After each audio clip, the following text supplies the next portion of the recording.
Nigeria's President Bola Tinubu has touched on several issues affecting the African continent and Nigeria in particular, while addressing world leaders gathered for the 78th United Nations General Assembly in New York. Now, he acknowledged the critical challenges of climate change, persisting global economic disparities, inequality, hunger, the COVID-19 pandemic, peace and security, as they all adversely affect the growth of the continent. Tinubu called for international cooperation to tackle these many varied issues and the need to unlock Africa's economy for its benefit and the overall resolution of global challenges. Joining me now to look into the president's speech is Oladipo Ajayi. He's head fixed income and FX, Chapel Hill Denham Securities. Oladipo, it's good to have you back. You are my prophet now, but I'm not sure if you looked into the crystal ball for President Tinubu's speech. So let's see what we can make out of what the president said yesterday. So one of the first things that really caught my attention was the fact that the president brought up the Marshall Plan, which we know was the plan that world leaders agreed on in the aftermath of World War II in terms of rebuilding Europe. Now, he mentioned, of course, that the times have changed and things are different, and Africa is not exactly asking for the same type of Marshall Plan, but we're asking for that kind of similar commitment. So let's start from there. What would a Marshall Plan for Africa look like? Yeah. I think what the president is currently saying is that it's not a time where Africa will live from the grants and aid from European country or developed nation. It's a time where there must be something more like a partnership between developed nation and African countries, and to actually further develop Africa. It's not a time where you just only drop crumbs on the table of African nations. It's a time where you need to actually help African nations develop. You need to actually partner with them and actually help them through the current situation into that good economy as we have seen in most of these developed nations. So the president is just trying to make them understand that it's not about begging, it's about telling them to see that there are opportunity for both parties.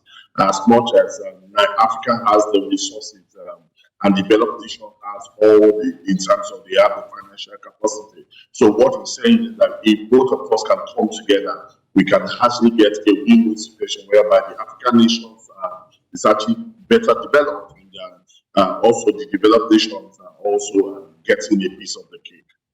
And it's interesting you mentioned resources, because we also heard about resources from President Tinubu. He touched on the issue of resource exploitation and management, using the Democratic Republic of Congo as an example. We also heard from South Africa's President Cyril Ramaphosa, who also said that Africa's wealth, many believe that means resources, belongs to Africans. When we look at in terms of international organizations like the United Nations, their responsibility, their management, their interventions, as it would be on the African continent in terms of resource management. And then we look at this just energy transition that people like Dr. Akinwumi Adesina of the African Development Bank are pushing when it comes to resources.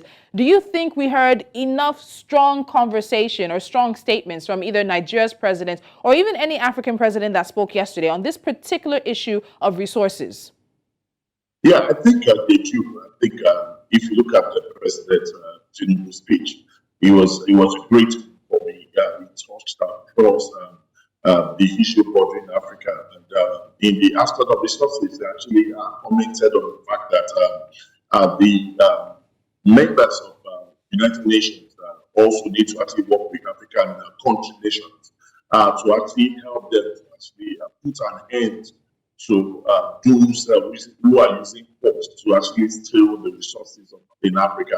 And if you remember, he mentioned Democratic Republic of Congo, he mentioned Central African Republic, he mentioned Burkina Faso, he mentioned Mali, he also mentioned Sudan and Congo as part of those countries that actually is facing this huge fever by most of these developed nations. So what he's trying to say is that we have what it takes, we have it good, but what we need is the experts to help convert this crude into more like a finished product. And what he's saying also is that enough of actually extracting these resources and also just exporting to developed nations for final conversion to a finished product. What he's saying is that it's time for them to come to Africa and situate companies here that will further transfer the good resources to more like a finished product that can then be exported to developed nations. And I think it's actually a very good speech because he also mentioned that African countries are actually one of the underdeveloped continents in the world, and also mentioned that the level of unemployment in Africa is alarming. And by so doing, what he's trying to say is that when you can come around, maybe through foreign direct investment and invest in specific sectors, what the end goal is that that will create employment for African countries, and that will also deter a lot of people from taking the risk of going through the Sahara Desert, through the Mediterranean Sea, just to make a living in a developed nation. Mm-hmm.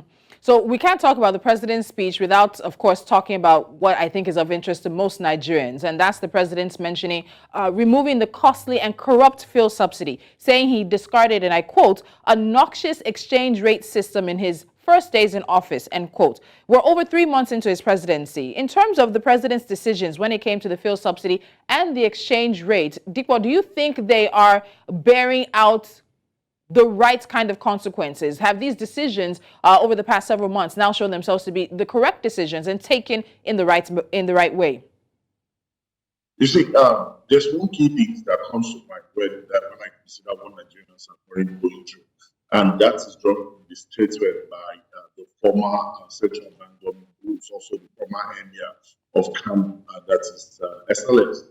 He mentioned something around the fact that during the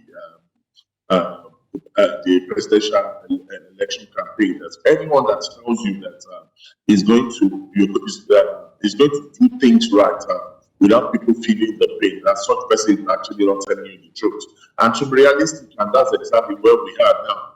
And President Tinubu, what he's just trying to highlight there to people over there at the conference was that we have put everything in place, so the door is open for you guys to actually come in. What we have done is that we've been able to actually remove fuel subsidy, and at the same time, we've been able to harmonize the exchange rate.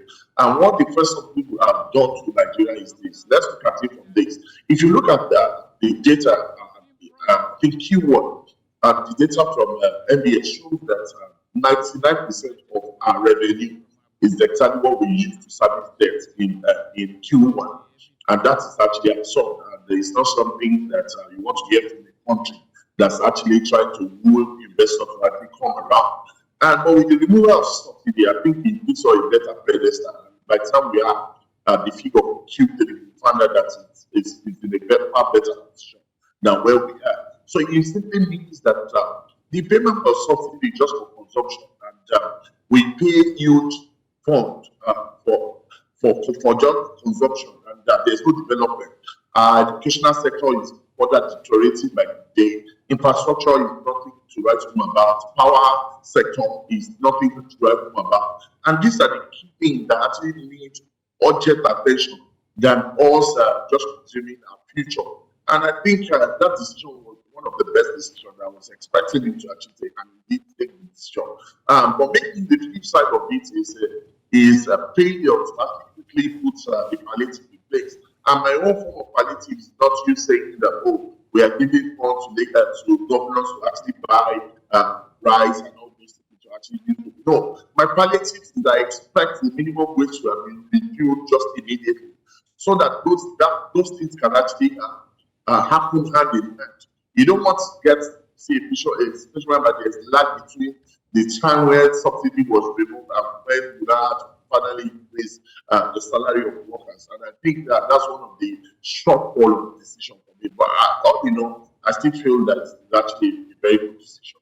Okay, so I want to turn one of the president's statements into a question for you. And the president did say, of course, that in terms of Nigeria being open business, he says the question is not whether Nigeria is open for business. The question is how much of the world is truly open to doing business with Nigeria and Africa in an equal, mutually beneficial manner. So even just now, I was having a conversation about the travails of small and medium-sized businesses in Nigeria before we even talk about what big businesses in the country face. So Dipo, is Nigeria really open for business? Because it's a rhetoric we continue to hear, especially around this ease of doing business. Have we created enough of an enabling environment for investors to come in without fear, without thinking that they're going to wake up one morning and there's going to be a government policy that literally wipes out the justification for their business? And what do businesses when they're looking at equal and mutually beneficial manners, what does that mean for us? What are we looking at when we're asking world leaders and we're asking the world to come to us equally and come to us in a way that mutually benefits both parties?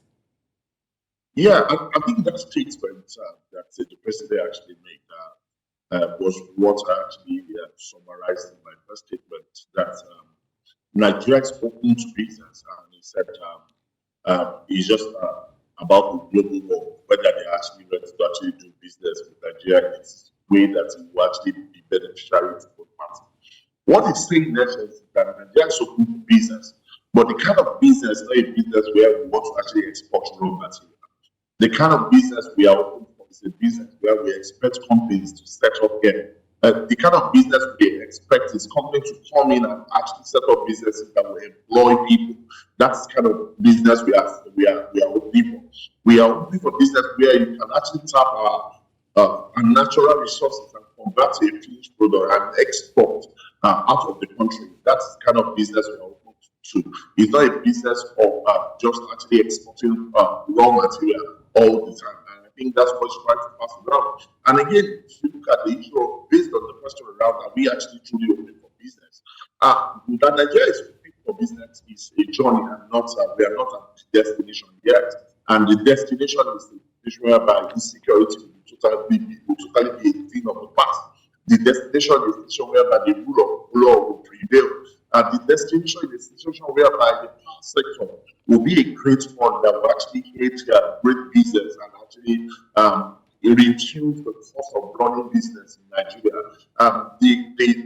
The destination is the situation whereby the cost of production in Nigeria will be able to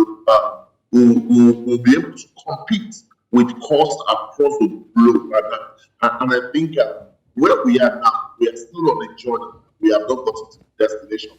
Just yesterday, the Minister of Power was saying that, said something around the fact that the goal that is in the next 3 years to improve power generation to 20,000 megawatts. That makes a lot of sense. And sincerely speaking, because we know that that's actually one of the things that we need as we speak for further development and drive economic growth. And if I look at the issue of insecurity, the president also mentioned that in his focal point. I think he spoke about things. He spoke about the economy. He spoke about the government when he mentioned that we need to ensure that democratically elected government actually prevails in Africa.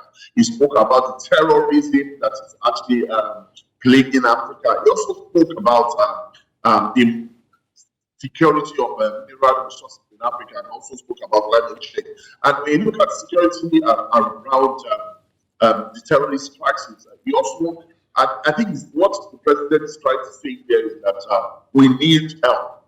We need help to actually help Africa to actually combat terrorism that's actually plaguing African country, and actually reducing